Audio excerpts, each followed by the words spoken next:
Católico comemorando Halloween? Pode isso, Arnaldo? Um católico deve ou não deve, pode ou não pode comemorar o Halloween?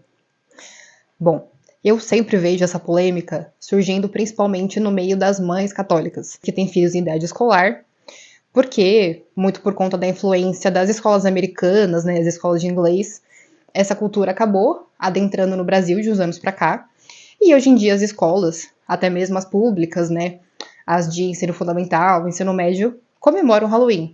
E aí todo ano começa aquela polêmica. Devo ou não devo mandar meus filhos para a festa de Halloween da escola? É lícito, não é lícito? É pecado, não é pecado? Eles vão voltar de lá possuídos pelo demônio ragatanga? Talvez, pela decoração do meu cenário, você já tenha imaginado qual que é a minha posição no meio dessa briga. Mas calma, fica até o final do vídeo que eu vou te explicar meu argumento. Eu sou mãe e sou católica, então, obviamente, eu me preocupo muito com a formação da minha filha e com a minha própria, né? Afinal, eu pretendo ir pro céu um dia. Então, eu fui pesquisar quais são as origens do Halloween e se realmente essa prática é algo tão maléfico quanto alguns católicos têm pintado por aí. Então, nesse vídeo, eu vou te mostrar por que o Halloween é sim uma festa cristã católica e por que eu acredito que, como tal, ela deve ser recuperada. Como a gente deve recuperar a essência católica por trás dessa festa e de uma tradição tão bonita que, infelizmente, foi perdida ao longo do tempo. Então, antes de mais nada, um pouco de contexto histórico. Como a grande maioria das festas religiosas, o Halloween é um conjunto de várias tradições, de várias festas, que foram sendo mescladas e fundidas ao longo da história, até resultar na festa que a gente conhece hoje.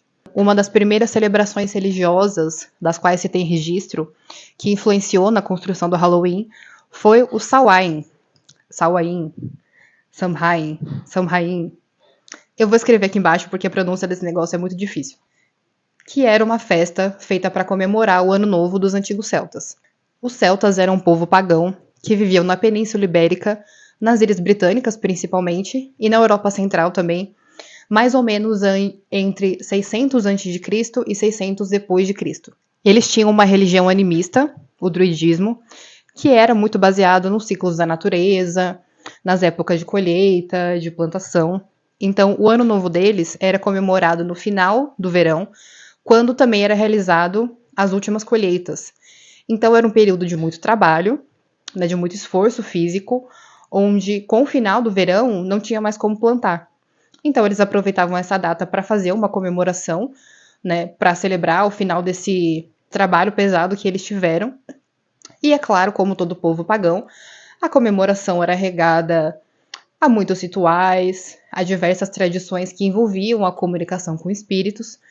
Então, eles realmente acreditavam que os espíritos dos antepassados deles vinham até as aldeias, que o véu que separava os dois mundos ficava mais fino e permitia que esses espíritos circulassem por ali para visitar seus descendentes, seus parentes que ainda estavam vivos.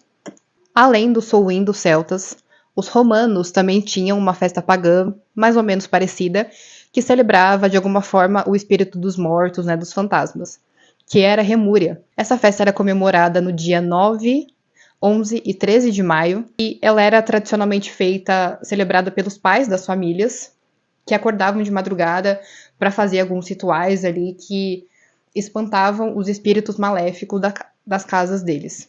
Então a gente tinha essas duas festas na antiguidade que serviram, de certa forma, de base para o Halloween.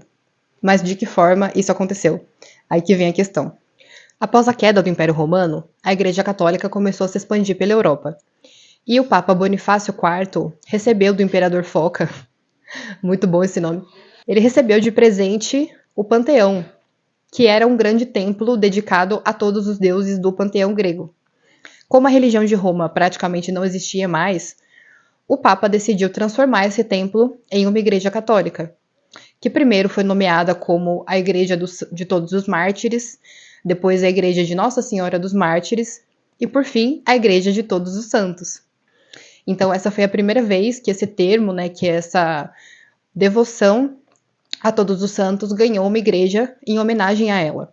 Para comemorar a fundação dessa igreja, o Papa definiu o dia 13 de maio que era o dia da festa da Remúria, como dia de Todos os Santos, para que, através dessa festa, que tinha sido instituída como uma celebração do calendário litúrgico, o povo romano pudesse ser catequizado, né, pudesse ser evangelizado, e fosse aos poucos deixando de lado a comemoração da Remúria para começar a comemorar a festa de Todos os Santos. Alguns anos depois, no século VIII, o Papa Gregório III muda a data de comemoração dessa festa. Ele cria uma nova igreja dedicada a Todos os Santos em Roma, e a inauguração dessa igreja é feita no dia 1º de novembro. Então, essa passa a ser a nova data oficial do calendário litúrgico para comemorar o dia de Todos os Santos, que é o dia que a gente comemora até hoje. E mais alguns anos depois, no século X, o bispo de Cluny, que era um mosteiro na França, institui o Dia de Finados, logo em seguida, no dia 2 de novembro. Ficam as duas festas instituídas, uma logo após a outra, dia 1º de novembro, dia 2 de novembro. Como toda a data festiva da Igreja Católica, né, a gente tem a data oficial e a gente tem a véspera. Então, do Natal, por exemplo, a gente tem o Natal e a véspera do Natal. Na Páscoa, a mesma coisa. O dia de Todos os Santos não teria por que ser diferente. Então, até hoje, a gente tem esse esquema, né? A gente tem a vigília do dia de Todos os Santos, que geralmente começa na noite do dia 31 e pode ir até o dia seguinte, no dia 1º. E essa véspera era chamada nos Estados Unidos, né, na Europa, nos países de língua inglesa, de All Hallows Eve, que com o passar do tempo, né, as pessoas foram pronunciavam rápido, de All Hallows Eve, o termo foi abreviado para Halloween. Então, a própria origem da palavra Halloween é uma origem católica. Vem de um termo, né, de uma frase católica, que é o Dia de Todos os Santos em inglês. Então, a base da festa é católica. Só que o que aconteceu com o passar do tempo é que, infelizmente, ela começou a ser repaganizada. Então, agora eu vou abrir um parênteses, porque quando eu era ateia, eu achava um absurdo essa prática que a igreja tinha de cristianizar festas pagãs, né? Então, eu achava que essa era uma forma da igreja malvadona impor a religião católica à força, né? De colonizar os povos pagãos dos territórios em que ela invadia. Para mim, essa era a prova de que a igreja era uma instituição opressora e blá blá blá. Mas agora que eu virei gente, agora que eu sou um pouquinho mais inteligente, né, e eu fui estudar sobre o assunto, o que eu percebi é que, na verdade, esse era um movimento muito inteligente e até mesmo caridoso da igreja.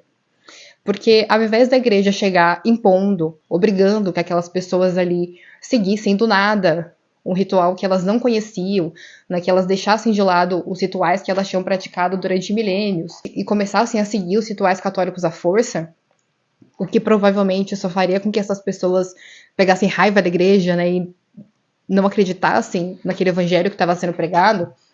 Ao invés disso, a igreja permitia que esses rituais continuassem e, aos poucos, ela ia transformando esse ritual pagão em um ritual católico.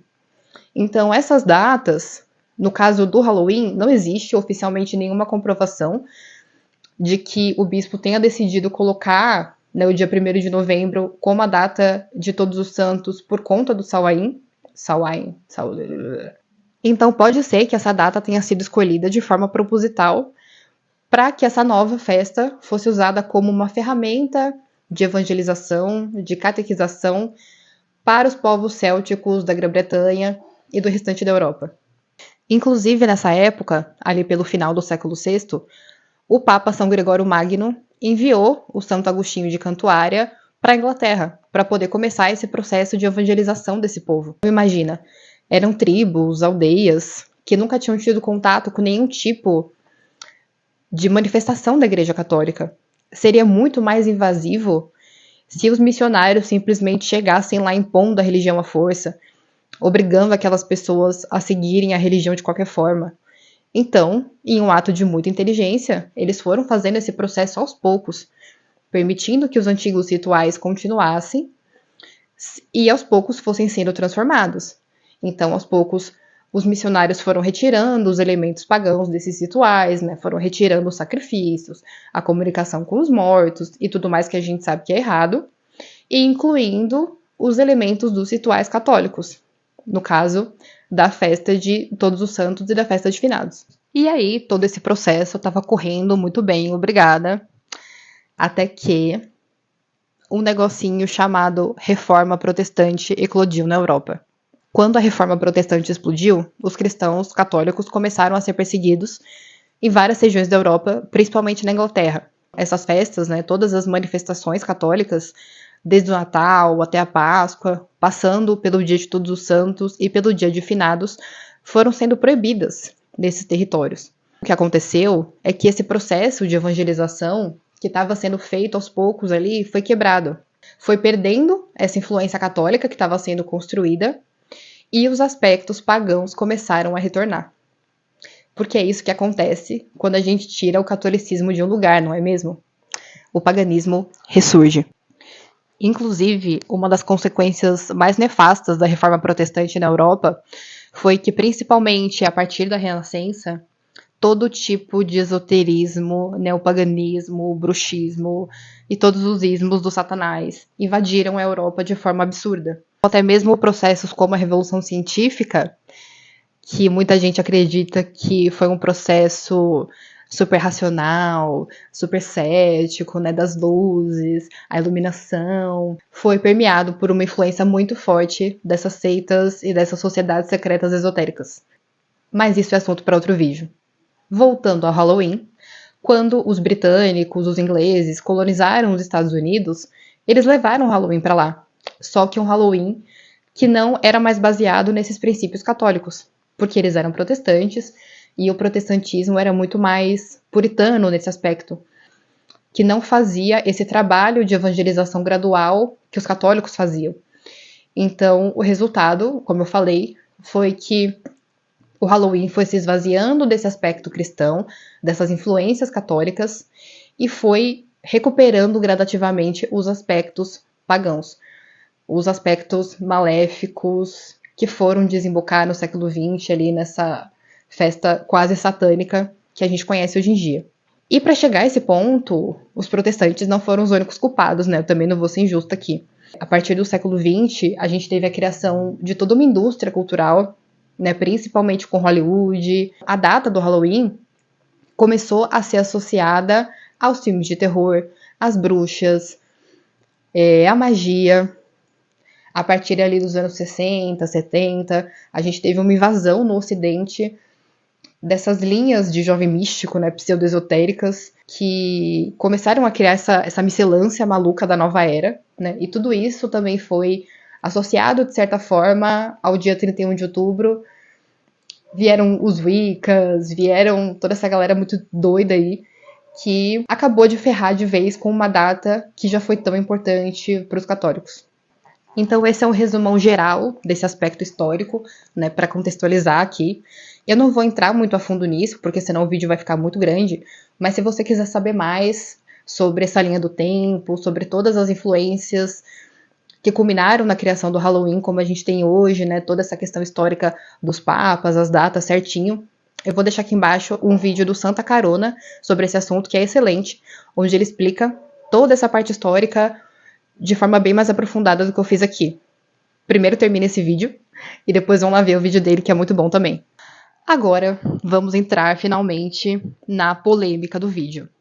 Católico pode ou não pode comemorar o Halloween? A minha visão sobre isso é a seguinte: eu não consigo entender como católicos que se dizem tradicionais, que se dizem grandes defensores da fé, podem concordar em entregar de mão beijada uma data que já foi tão importante para a história de igreja para jovem místico, esotérico, satanista.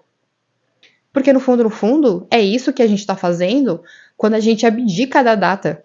Quando a gente diz que qualquer manifestação, qualquer decoração de casa, qualquer, sei lá, deixar os filhos se vestirem de bruxa, que isso vai fazer com que a gente peque, vai fazer com que a gente abra um portal para demônios, ou qualquer coisa assim.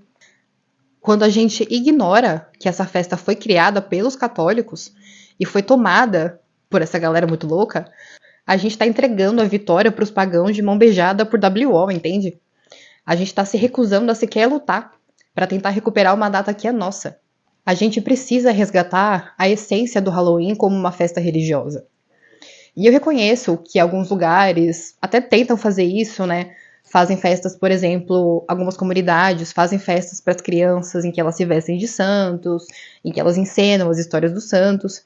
E eu acho que essa é uma tentativa válida, eu acho que é legal, mas que é insuficiente.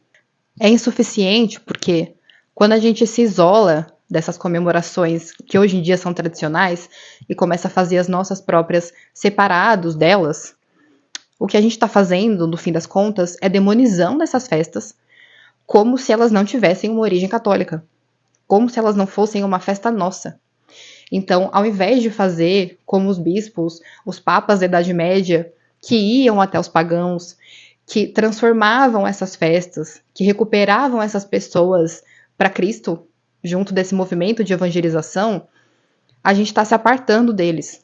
A gente está dizendo, não, esses aqui são pecadores, são pessoas do mundo, não quero me misturar com eles, quero fazer a minha festa aqui do jeito certo, nesse grupinho fechado, onde todo mundo fica aqui abraçadinho, vestido de santo, enquanto os pagãos, os satanistas que se ferrem pra lá. Não quero nem saber. Deixa eles lá nas festas deles, os meus filhos não se misturam com essa gentalha, e aqui a gente faz a nossa festa bonitinha, certinha e limpinha. Isso é coisa de católico? Esse posicionamento de se afastar do problema, né, de fugir do problema, ao invés de enfrentar ele de frente e tentar salvar as almas que estão perdidas ali, é um posicionamento puritano protestante. Não é um posicionamento católico. E aqui eu não quero falar mal dos protestantes, não é esse o meu objetivo. Mas eu quero mostrar que a forma que a Igreja Católica sempre usou para combater esse tipo de problema, né, esse tipo de influência pagã, que sempre existiu na história da Igreja, não foi permitindo que as pessoas continuassem fazendo as festas delas do jeito errado e se isolando num canto aqui, onde apenas os católicos participam e apenas eles fazem as festas certas. A gente sempre foi lá, enviou missionários, enviou pessoas para começarem a transformar aquela festa por dentro, para mostrarem para aquelas pessoas que muitas vezes nem sabem, muitas vezes nem têm consciência de que a forma que eles estão festejando, que eles estão comemorando é errada. Muitas vezes um pai, uma mãe que manda o filho vestido para a escola de diabinho, ele nunca foi educado sobre isso. Ele nunca foi educado do porquê que isso é um problema, do porquê que isso é errado. Ele nunca teve uma vivência da fé católica. Gente, a gente está chegando num ponto onde a fé católica está sendo tão diluída no Ocidente que existem pessoas, de verdade, que nunca tiveram contato com o católico. Existem pessoas de 20, 30, 40 anos que nunca pisaram numa igreja católica. Elas não sabem o que é a nossa fé. Elas não conhecem. Então, como que a gente vai esperar que elas façam a coisa do jeito certo? É claro que elas não vão fazer. Elas foram criadas a vida inteira dentro desse sistema, dessa cultura secular, dessa cultura progressista, dessa cultura cientificista e pagã. Então, elas não fazem ideia do que elas estão fazendo. Nós, como católicos, o nosso papel não é se isolar num grupinho seguro, onde a gente tem a certeza que a gente não vai ser contaminado pelo pecado. Nosso papel é ir até essas pessoas, é ir até esses meios e trazê-las de volta pra gente. É pegar de volta uma festa que é nossa. Não entregar essa festa de mão beijada pra quem tá fazendo merda. A missão do católico é espalhar sua fé pelo mundo. É ser um exemplo vivo do evangelho, onde quer que a gente esteja. Não só na igreja, não só na nossa comunidade, não só na nossa família, mas principalmente nos piores lugares, nos lugares mais contaminados, mais sujos, mais perdidos. É justamente lá que a gente precisa entrar para levar a nossa fé e para ser a luz, que muitas vezes pode ser a única luz de catolicismo que aquela pessoa vai ver durante a vida inteira dela. Ah, e tem outro aspecto muito importante também que eu estava quase esquecendo de falar. A gente precisa ensinar, principalmente para as crianças, que a morte também faz parte da vida. Quando a gente cria essas festas de Dia de Todos os Santos, de Dia de Finados, que é composta única e exclusivamente por essas fantasias de santo, né, por contar a história dos santos, isso é benéfico, claro, mas esse não pode ser o único fator, porque as crianças também precisam saber que a morte existe. Claro, dentro de uma orientação correta, condizente com a idade delas, condizente com o nível de maturidade delas, elas precisam ser apresentadas à realidade de que existem aspectos sombrios no mundo, de que existem trevas, de que existe o mal, de que essas coisas estão aí e que elas vão ter que enfrentar isso um dia. Eu não acredito nessa educação feita em uma bolha, feita em uma redoma, onde a criança chega ali, no caso o adolescente, né, com seus 14, 15 anos, ainda achando que o mundo é um morango, sabe? Sem ter consciência de que a partir do momento em que ele se tornar um adulto, em que ele não tiver mais os pais para proteger ele vai ser o próprio responsável, não somente por se manter longe desse mal, mas também por ajudar outras pessoas a se livrarem dele. Eu realmente acredito que não vale a pena a gente eliminar completamente esses aspectos sombrios do Halloween, vamos dizer assim, né? A fantasia de bruxa, as abóboras, a aranha, os morcegos. Eu acho que tudo isso pode ter um aspecto pedagógico importante de mostrar para as crianças de forma lúdica, né? De forma que não seja assustadora, que não seja feia, mas de forma saudável para elas, que esses aspectos sombrios da realidade existem e que eles vão ter que ser combatidos e enfrentados por ela. É nosso papel, enquanto católicos, ser essa luz de santidade no mundo, que é fortalecida pela graça e que é capacitada para ir até os lugares mais escuros e mostrar para essas pessoas que é possível voltar para a luz. É nosso papel ser a esperança na vida dessa pessoa, ser um testemunho vivo do Evangelho. Mas a gente só vai conseguir fazer isso se a gente deixar de lado essa mania puritana de querer lavar as mãos, de não querer se misturar com o pecador por medinho de se sujar. Então é claro que a gente não vai mandar os nossos filhos para a escola vestidos de diabinho, vestidos de bruxa ou com roupas vulgares. Claro que não. Mas a gente também não pode se apartar dessa realidade.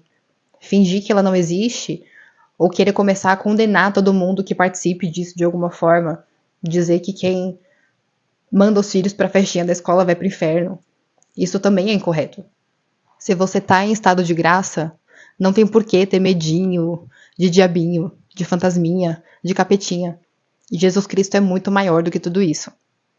Seus filhos vão ser educados através de uma perspectiva de força, de coragem, sabendo que eles são portadores da graça, da luz que tira as trevas do mundo, que sempre vence no fim. Ou eles vão ser criados como um bando de puritanos, que tem medinho de tudo, que vem o diabo até em um chapéu de bruxa de EVA da lojinha de 99. Os meus filhos vão ser criados para ser exemplos vivos de coragem, não de medo. E os seus?